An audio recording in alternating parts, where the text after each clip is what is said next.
Hello, ladies and gentlemen. Welcome back to another episode here on African Confessions. The following story that you're going to be listening to, it comes from a translation of a message that one of our admin received, and the translation reads like this.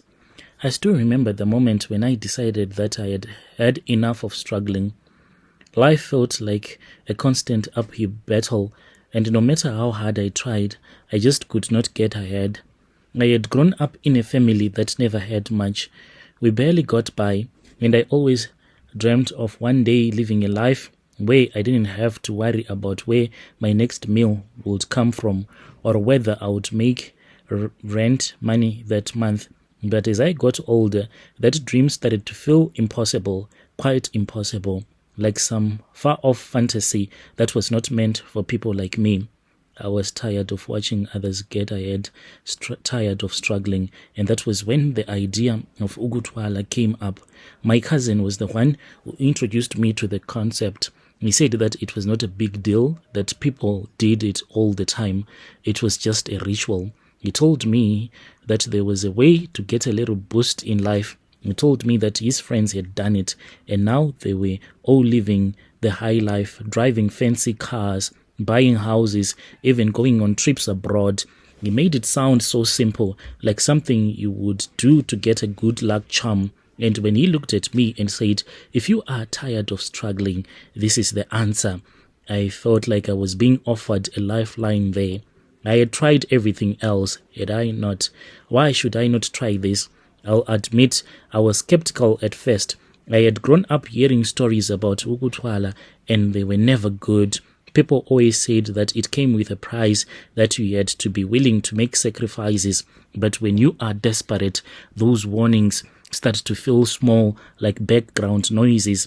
I convinced myself that I would do anything to change my life, even if it meant doing something that I did not even fully understand. My cousin took me to a sangoma. He knew someone who was experienced in those kinds of rituals. When we arrived, the sangoma looked at me, and when the sangoma looked at me, he told me everything that had happened in my life. He then said, you know what, I don't even need to ask you why you want to do this. I see that there is too much pain in your heart, and there is too much hatred.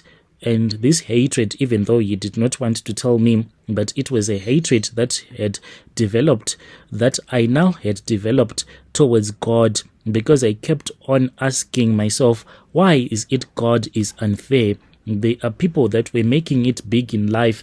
Why is it that God did not just create a world that was fair, where everyone could just be rich and famous? And this man said that he knew why I wanted to do this, and he said that he was going to help me out, even though he gave me a small warning. And he said that when you want to do these rituals, you need to have a strong heart. Do you have a strong heart? He asked me, and I said yes. If you want wealth, then you need to give something in exchange that is going to be valuable. He made it sound like this was a spiritual exchange, like trading one thing for another.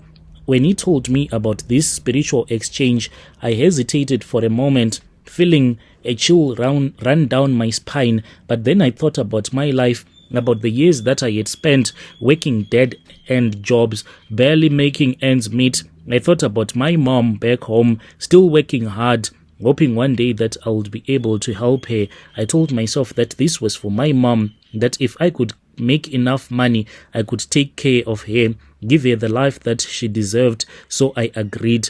The ritual itself was strange and unsettling. The sangoma gave me something to drink, something bitter and thick. It was greenish. That made my stomach to churn. He said some words that I could not even understand. Then he asked me to repeat them. He told me to picture my future, to imagine myself surrounded by wealth, by success. I closed my eyes, then I started to picture everything: the fancy house, the car, my family no longer worrying about money.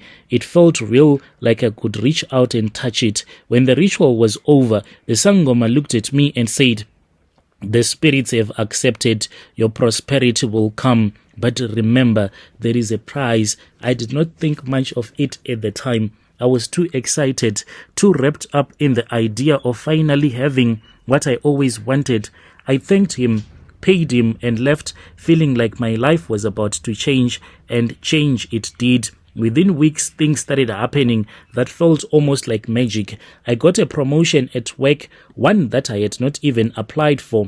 Suddenly, money started coming in from unexpected places. And then at work, I got a bonus, even gifts from people that I barely knew. I'll just meet someone on the street and the person will say that you have the grace of God. People need to be very careful.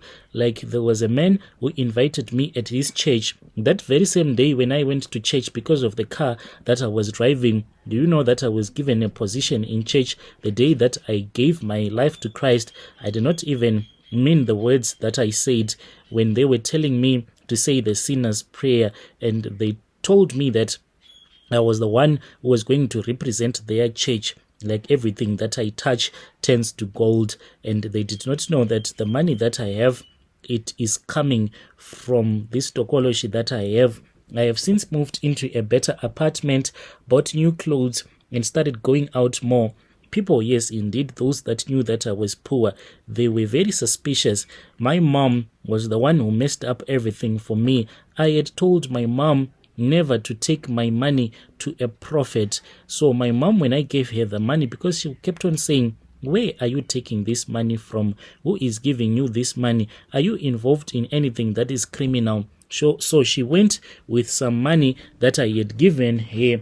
And look, I had a dream. This was towards a birthday. I was about to buy a cake for her. Then I saw the man who gave me this tokoloshi telling me not to do it. Since she was my mom, I said, let me promise her something good. I bought her a cake, gave her the best wedding gifts and money on top of that. She took the money and she went to a prophet who prayed over that money, and now things are messed up. Right now, as I am speaking with you at night, I have no peace at all. There is a creature that comes to me. This creature forces itself on me. To a man, it might sound as if it is nice being raped by a spiritual wife, but when you are living in that situation, you will know that there is nothing that is good about it, because I keep on having these stomach aches. It seems as if when I sleep with that creature, I take some poison from that creature, as well as my manhood. It has no strength at all. Even if I try to book a prostitute, like a prostitute, the moment that she tells you that she can't do it, she would have tried.